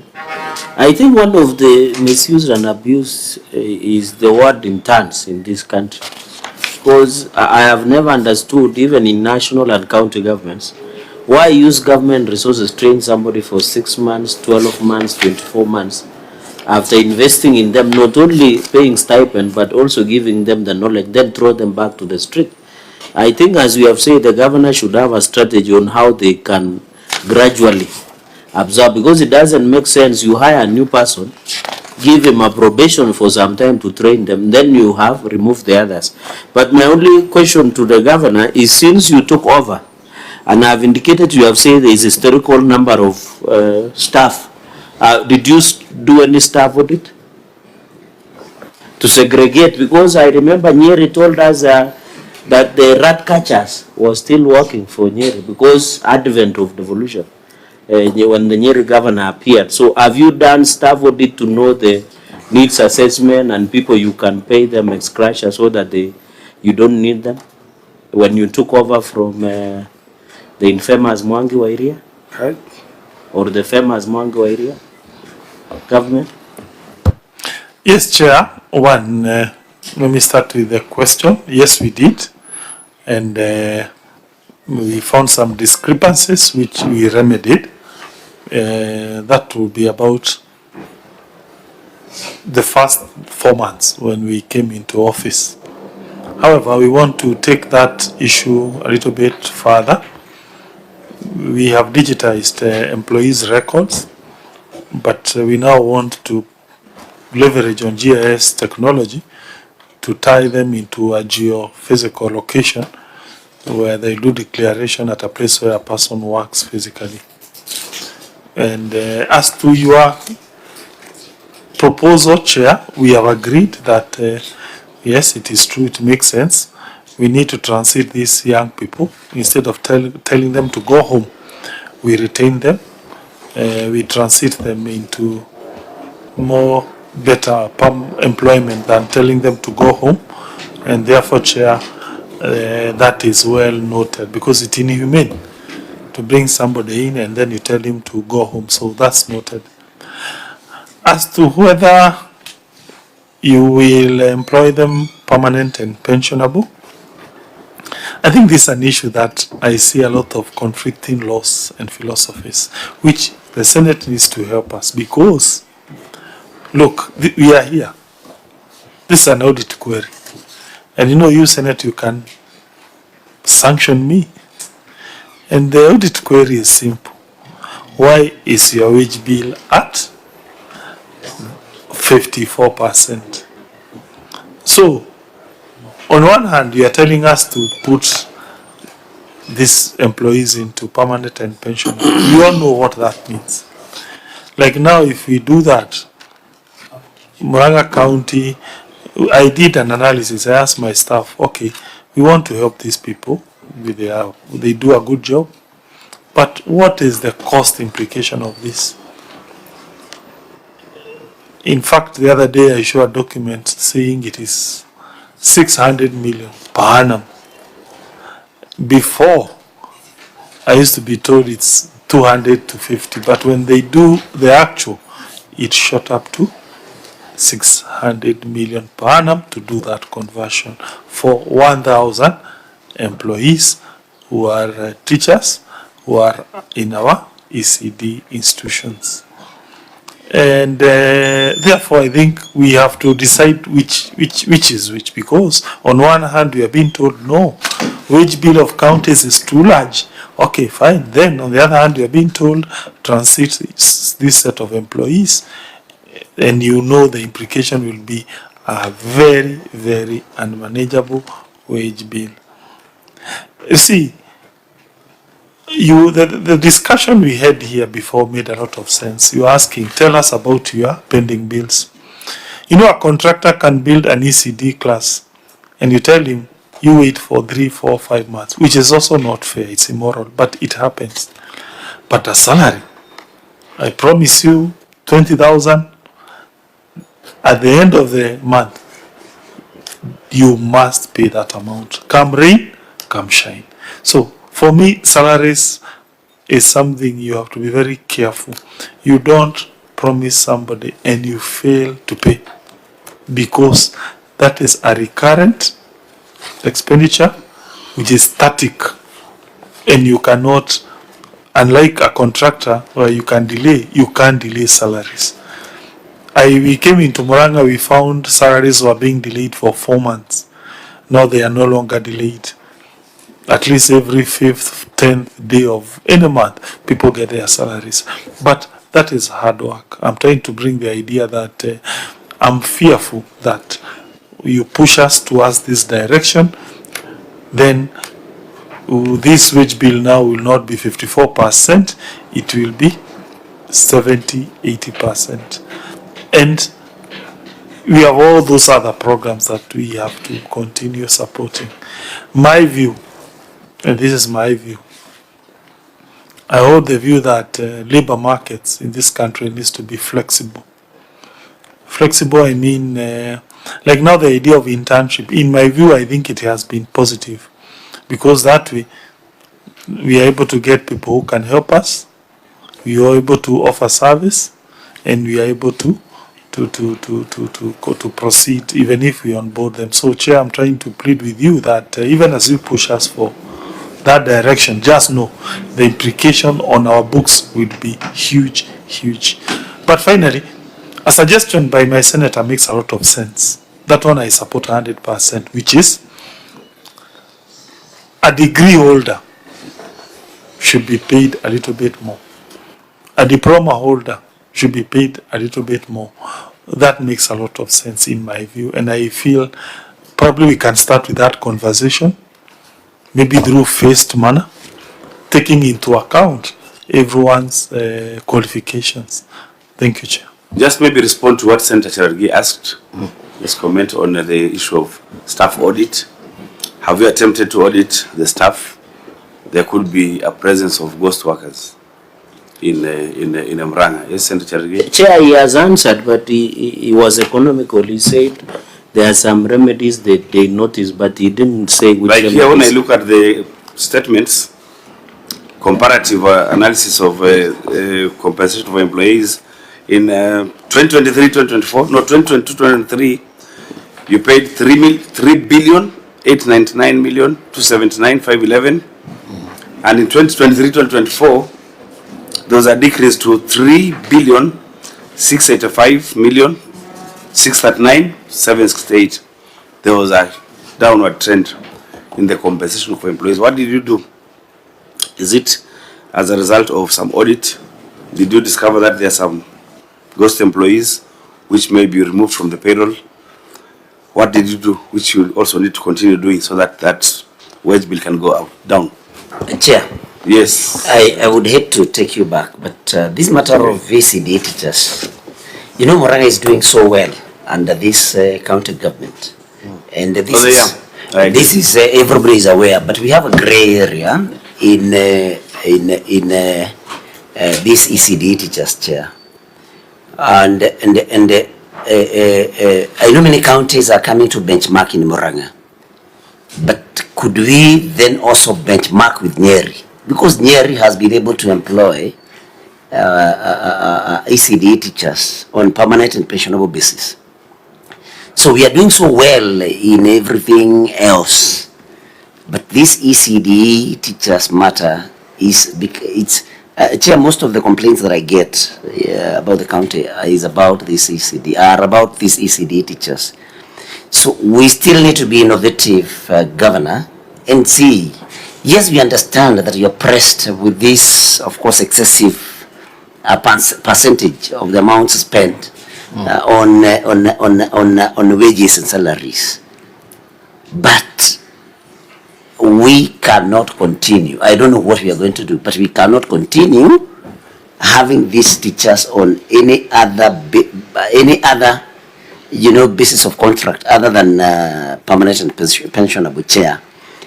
So I don't know what will happen, because of course I know there is natural attrition every year with every other county and department. I don't know whether we can hold, engaging more employees in other areas, but the county must be innovative, because this is something, Governor, that we must do, because it's very pressing, Chair. And because other counties have done it, as they come to benchmark with us on other areas, can we also consult and see, benchmark and see exactly what Mutahi Kahiga is doing?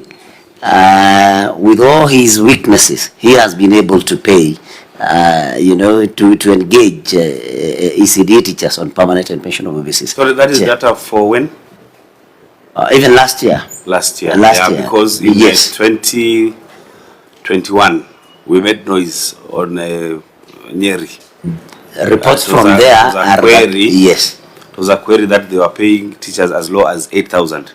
No, now it stands at 25,000. It was a query in this. If my sources are right. Okay. At 25,000 for the least paid.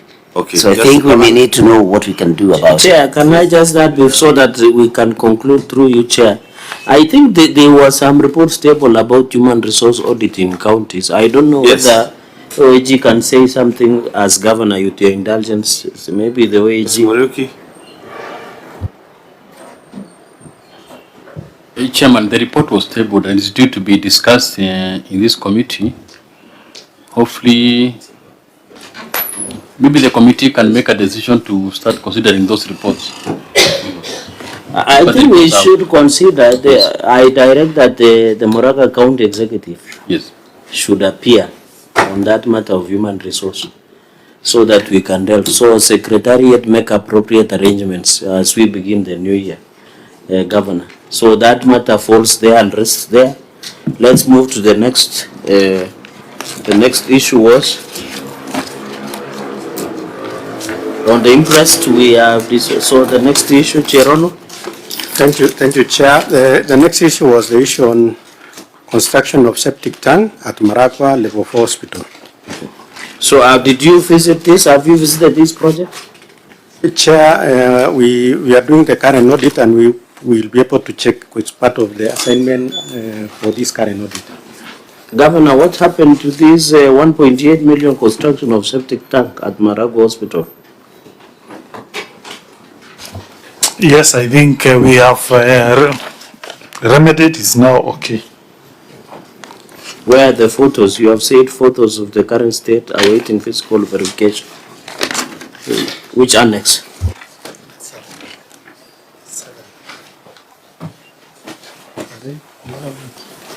Where is, I'm told the MCAs here, my good friends. Sorry, I was not there.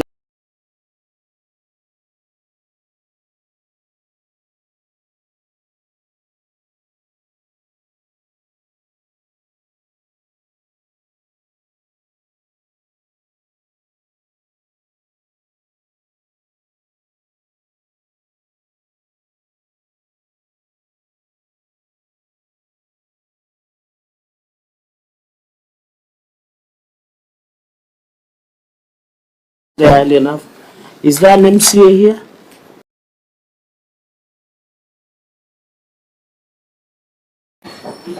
It was in the progress of renovation.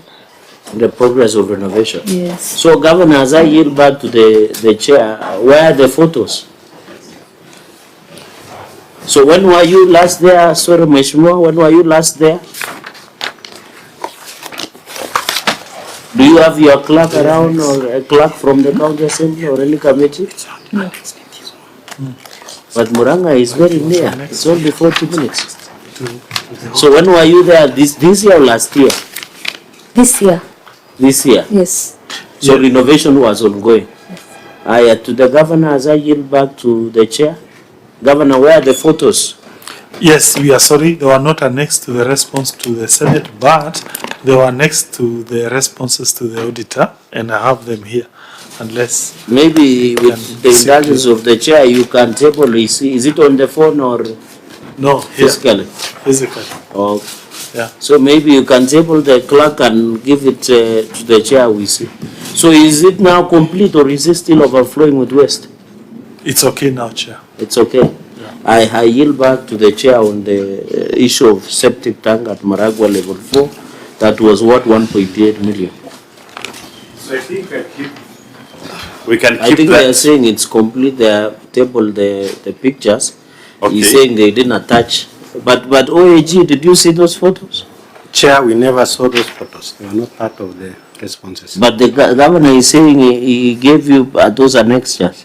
Yeah. The photos are not there. The photos are not there. They are there. going up to number 5, folio 5. There is, and they have to prove. Okay, maybe you can give it in view. I think the next. You can keep it in view so that in the ongoing audits you can. Yes. All right. Oh, it's called Mavai. Mavai. See fire. It's Mavai. Okay, auditor. Bullet point 5, paragraph 5. Thank you. The next issue was on project complete but not in use. That was Mabai dispensary.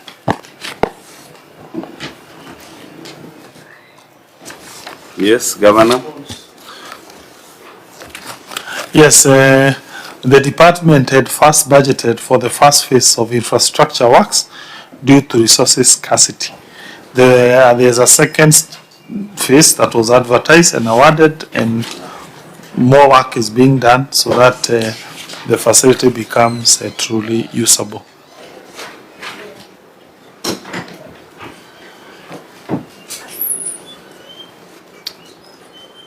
Yes, Auditor, how is it now? Chair, as per the responses, they are yet to be used because of the budgetary issues. We're talking about, Governor, scarcity of resources. How much do you require to start using that facility? Yes, it's just another 1 million. You know, Chair, maybe to give you context is that at times we'll do a project to be finished. The auditor will come, he will see something finished. He will then say it's not in use, but actually there will be maybe at phase 2. A phase 2 will be like maybe a new ablution block, maybe a new fencing.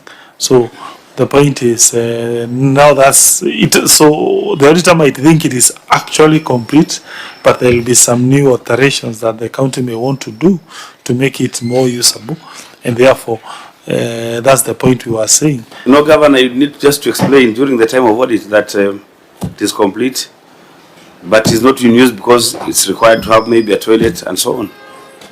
Yeah, I think that explanation should really suffice. Yeah.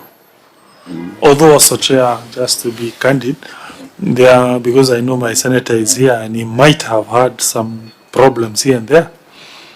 There are some dispensaries that we have built that required staff, but because of this problem of wage bill, we had not factored in those staff, and we have now recruited. We are doing some new recruitments. We hope once those new people come in, particularly the clinical officers, and they occupy these dispensaries, they will also be activated. That includes Mafai dispensary in Gatanga. It includes Kiawambeu in Kiharu, Mbiri Ward. It also includes Kigumo, Karinga dispensary. There is also in Madioya a new hospital. called Nyakianga. So the point is, there was also a small element of staff that we are currently recruiting in, will help us deal with this issue. As we had stated, yes, we froze employment except in medical field. Thank you, Chair. Except for the essential services, and we said ECDs are also essential services and VTCs. So I think auditor will keep that issue in view in the subsequent audits. Now we have the other one would be failure to remit balances from ASDSP2 accounts to the National Program account. Auditor, what is still outstanding in that query?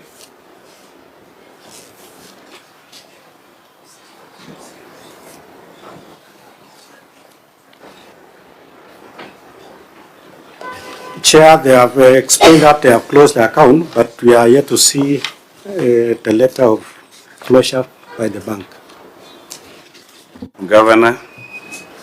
Chair, Annex Chair 5A is a SPA closing letter. Auditor, have you seen that document? Annex 5A? And also 5B, the minutes of the County Treasury Advisory Committee. Auditor, you said you engaged with the governor. Have you seen those letters? In Annex 5A? Chair, what is evidence is just one account, but there is an account which is not yet closed. That is closed? Yes. There are others not closed, Governor?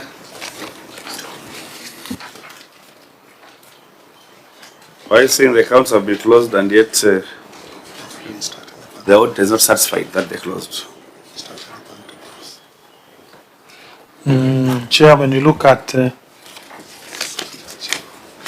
Annex Chair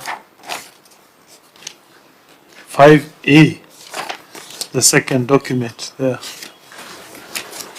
we believe this ought to be sufficient, but we can be guided on what else we can do, Chair.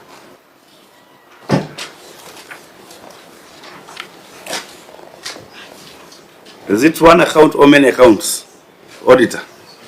Because you are saying some have been closed, some are not closed. Yes, Chair, they have talked of they are in the process of closing the bank account at the CPK. And that account specifically of account number 125 556 11 464, the executive has explained that they are in the process of closing the account. Governor, are the accounts closed or you are in the process of closing them? Chair, if I had the auditor, I think he's making a point. He's talking of CBK. Yes. Yeah, I think that one we agree. We will do a letter within 1 week to close the CBK. Even in the minutes you're indicating that the accounts that are yet to be closed? The CBK one, yes, we can. That's we agree. We need to do something about it.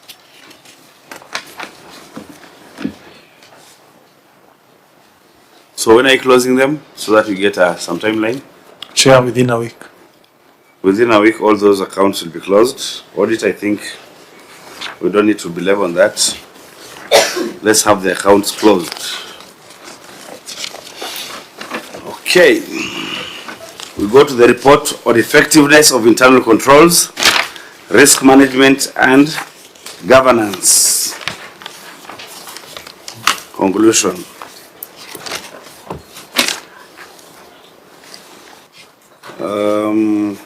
Lack of asset disposal plan. Auditor, do you have it now? Chair, we are yet to get the disposal plan. Governor? Chair, allow me to say something of this response. And the truth is, I have been urging my officers to have a disposal plan, which is also to our own interest because we will make some money out of some assets we will dispose. But the procurement office has been saying they need evaluation. So for the longest of period, Murang'a did not have a valuer, a registered valuer. I think it had one, but we didn't have a director of valuation. So he came in just about 6 months or so, and he was also the one doing the valuation role. So he has given us a promise to give us the values of these assets within the next 3 months, so that we can be able to sell these assets. So Chair, give us 3 months. We will have come up with a disposal plan, which we agree with the auditor. It is the right thing to do because it's also a possible way for us to make some extra money. Thank you, Chair. Yes, Auditor, is that explanation okay to mitigate on this? Yes, Chair, because there is a procedure for them to come up with that disposal plan. Their concern is they might end up undervaluing. So I think that it's okay, but as we are saying, some assets are yet to be disposed. So long as they undertake that procedure of being cautious for purposes of getting the value for the assets they are supposed to dispose. Thank you. Yeah, and I think this is a cross-cutting issue across the counties. Most of them don't have disposal plans. You have many vehicles just there being degraded. We don't know why. And I know later on they'll be sold for a song. So let's have that disposal plan so that if there's any money that can be raised, as you say, Governor, from the sale of the assets, then that money can be acquired. Chair, yes. I know this committee has a lot of powers, and which you can help the counties. Yes, we may dispose assets, but I have no doubt that there'll be a large bulk of assets that we don't have legal way of selling them. The ones that the title or the ownership document remains with the national government. There are so many vehicles belonging to the national governments that were ceded to us that are yet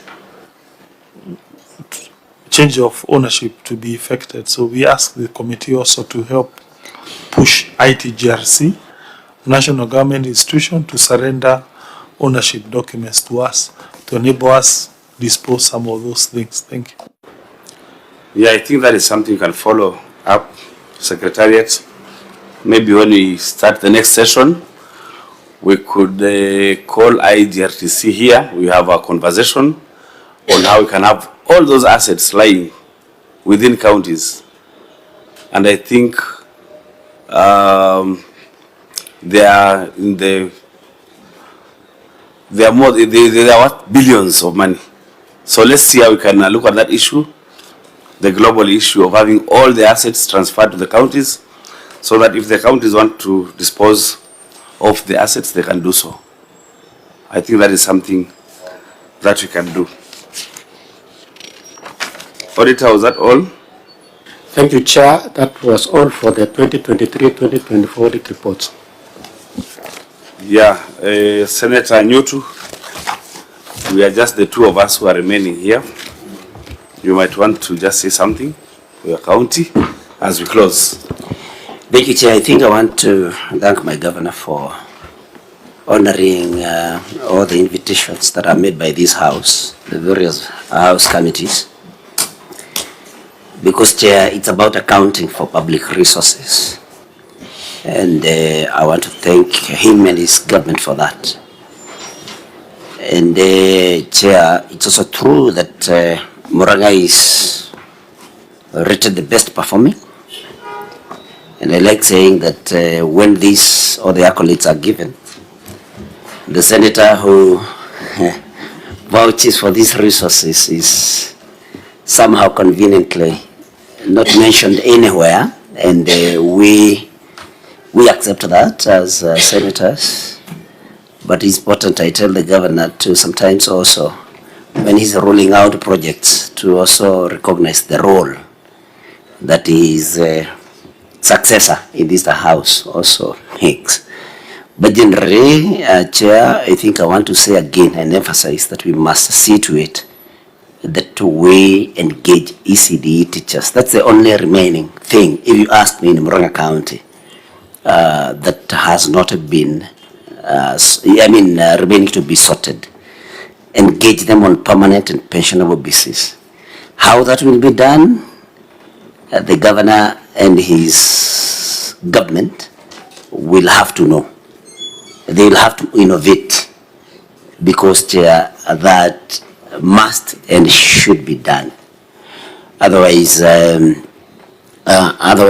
we are faring well in the county, and I ask the governor to continue, having service for the people of Murang'a as his guiding principle, Chair. And I think, I don't think I have much else to say. Thank you also for having me as a friend of this committee. And we are happy when we come and see what you're doing, to see to it that the monies that we send to the counties are expended in the way that we intend them to be expended. Thank you, Chair. Thank you, Senator Nyutu. Governor, your closing remarks. Chair, allow me first to thank yourself and your colleagues, and also my senator. He does a good job to keep us in toes. It is the right thing to do. That's his role, and we don't take it for granted. The auditors also do an excellent job to come and audit our books, and we take their advice very seriously. Let me also thank my officers, because it's not about myself. There's also the CEC professor and the two chief officers led by Gesheha and the other, and also other staff who do work. Allow me just to comment about that issue of ECD teachers. It is true, they do an excellent job.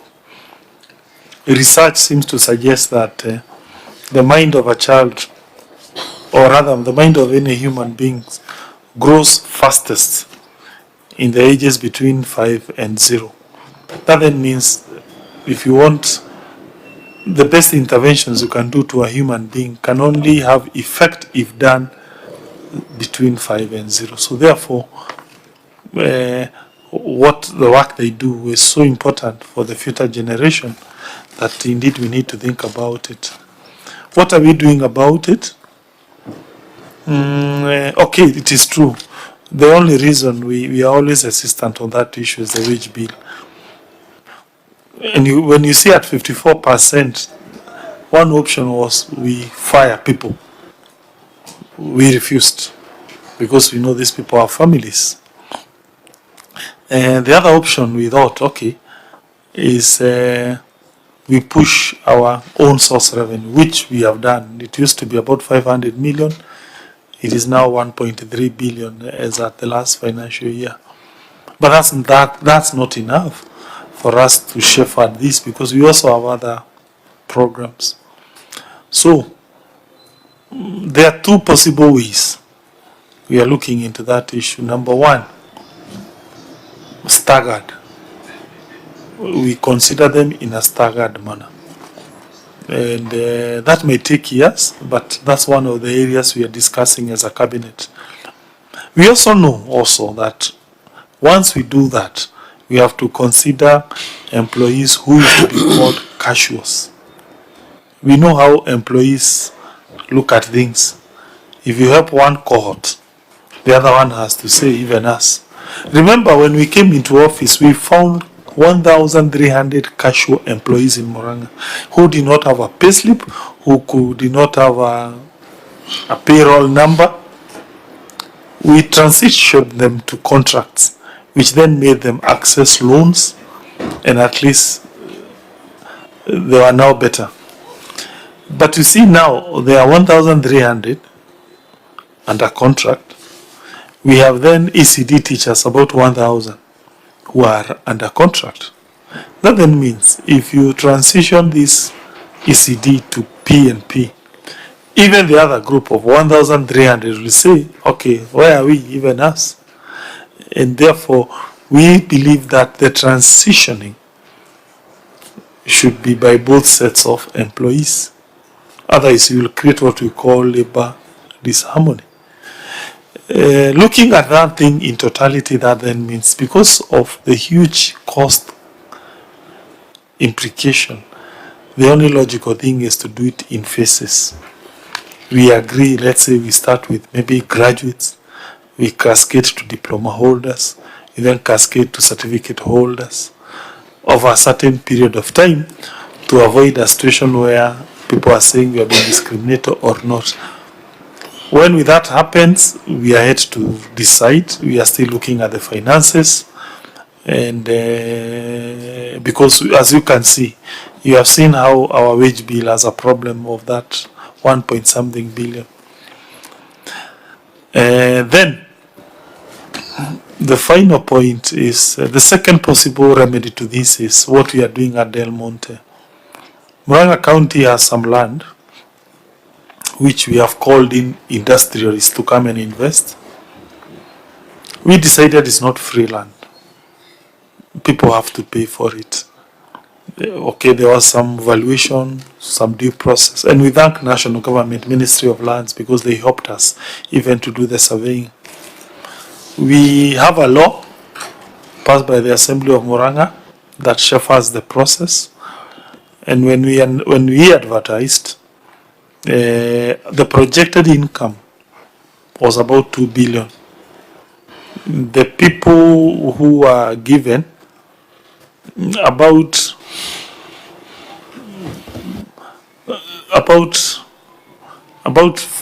20 say they are ready to pay. Those who have paid us at now, when we pay, we mean they pay into a holding account. We can't take that money, but we can only cite it into a holding account. It's about 30 million. There's another who have paid through bank guarantee. That's about another 270. So we have about 300 million, which money we think we can see. Then the balance probably will be paid later by the rest, so that we get about 2 billion. But that will not be enough. Remember, salaries is recurrent. So, you know, that will be a windfall. But maybe it can help us mitigate some of these cash flow problems we found there, maybe. It was on that land also where we wrote to CPF and LAP fund, and we told them, why can't we give you a piece of land here? We swap your debt. We hope if those measures work as planned, some of these budgetary problems we are seeing here might be remedied. So the point is, Chair, as I conclude, we are looking into these problems. We seek for time. They take time to materialize. But if they happen, we believe now we will have a more stronger fiscally county. Thank you, Chair. Yeah, thank you, Governor, for turning up for this session where you come to account for the money that comes to Murang'a. As the CEO for Murang'a County, it's good that you always come so that we can account for the money that comes there. As Senate, we have decided, and we've worked very hard even from the time you are here, that we'll push as much funds as possible to the counties. In fact, this time at Adora, we were pushing for 465 billion to the counties in Dora. But our main impediment has been National Assembly, who don't believe that money should go to the counties, but should remain at the center in Nairobi for the use by the national government. So us will continue doing our work, pushing a lot of money to come to the counties, and even some of these problems that we face as Murang'a on wage bill and many other counties can be resolved if we push more money. As a member of ODM, we had an MOU with the UDA so that funds going to counties can be in the upward of 450 billion. But that MOU is not being honored. But in a scientific manner, because now we have CAIPs, County Aggregation and Industrial Parks, going to the counties, we have CHPs being given some stipend by the counties. We need a lot of money to go to the counties. In Murang'a, healthcare is working because of your innovativeness and creative way of working. But in most counties, healthcare has gone to the dogs. It is in ICU, simply because the money that is going to the counties is not adequate. And we even said that if you had more money, you would have employed more nurses and even opened more dispensaries and health centers, which are required by the people of Murang'a. But for as long as you're not taking a lot of money to the counties, would not have proper services going to our people. So 3 things, Governor, that you must look at. The wage bill, much as we've tried to justify that we require to employ more, use innovative ways. I know you are a very innovative leader from the time you're in the Senate. Let us see how you can employ ECD teachers so that you can motivate them. As you've rightly put it, the minds of a child expand between 3 and 7 years. Once you mess them at that point, then you can lose them for their whole life. Look at wage bill so that you can push it down to less than 40 at least, so that more money can be available for development in Murang'a County. The other one is the valuation roll. I think you've talked about it. We need to see that you have the most recent valuation roll so that more money can be collected for Murang'a County. And all auditors would continue flagging it for as long as you're not updating the valuation roll, then the auditors will not stop flagging it out. And the last one is the issue, the very thorny issue of pending bills. I know you have audited the pending bills and seen the ones that are eligible and the ones that are not ineligible. Let us have them paid. It doesn't matter when they were incurred, even if they were incurred in 2013-2014 financial year. But it is a classroom that was built, a hall that was built, a dispensary where a contractor has not been paid.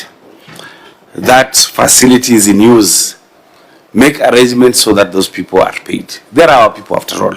So, and we have seen also staff payables. You're indicating that you are paying. When you see the payment plan and how much you've been able to pay in the subsequent audit reports, then we'd be glad that most of the pending bills, especially on staff payables, are defrayed so that our staff can have morale to work. And even the ones that are working, if not taking money to CPF, have an arrangement so that that money can go. Because when you are working, one time you'd retire and you are saving because when you retire you also want to live a longer life. Otherwise, if you don't have retirement package, then you are likely to die immediately after you leave job. Otherwise, thank you so much, Governor. Keep it up. You are doing a good job for us. In the counties, when you have public engagement, we always cite Murang'a as a county where devolution is working or seems to be working. And we keep encouraging you and your team to do even more. I know the room for expansion, the room for improvement is the biggest room in the world. So you can improve. Na msiharibu, in Kiswahili you say, mgema kisifiwa tembo ulitia maji. Msiringe na mwaribu, just keep on keeping on, so that all the time you're talking about devolution, you can cite Murang'a, also cite a lot Makwiny, a county where devolution seems to be, to really be working. So wish you well, mkienda Murang'a, salimeni wote Murang'a. The meeting is adjourned until Thursday, yes, we'll be meeting Narok and Embu County executives. Yeah, Thursday we'll be meeting Narok and Embu counties. The meeting is adjourned.